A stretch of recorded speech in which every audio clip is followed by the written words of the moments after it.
Well, I think probably the greatest advance in the history of medicine, at least in my opinion, is the introduction of vaccines.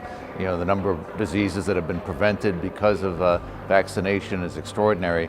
But we now know and have learned that in addition to some of the complications that are well known of influenza, like pneumonia, that myocardial infarctions, heart attacks, decompensated heart failure, and stroke are not unusual either.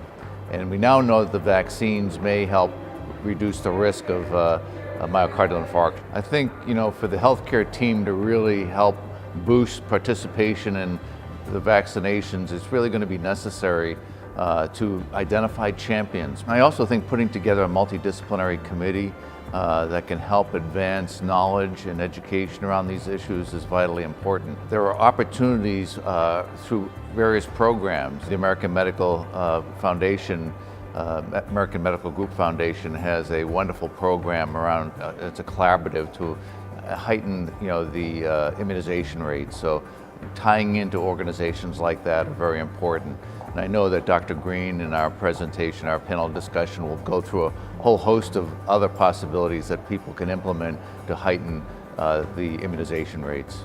I don't think many people recognize what happens as we age is the senescence of the immune system.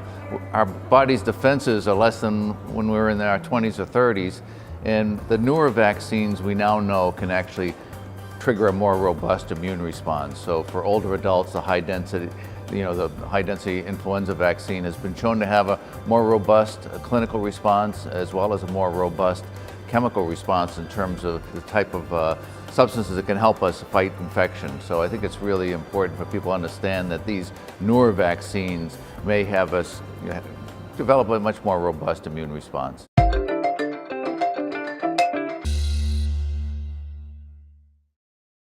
GSA Spotlight TV is brought to you from the GSA Annual Scientific Meeting, where every year professionals from all over the world converge to share all the latest in gerontology.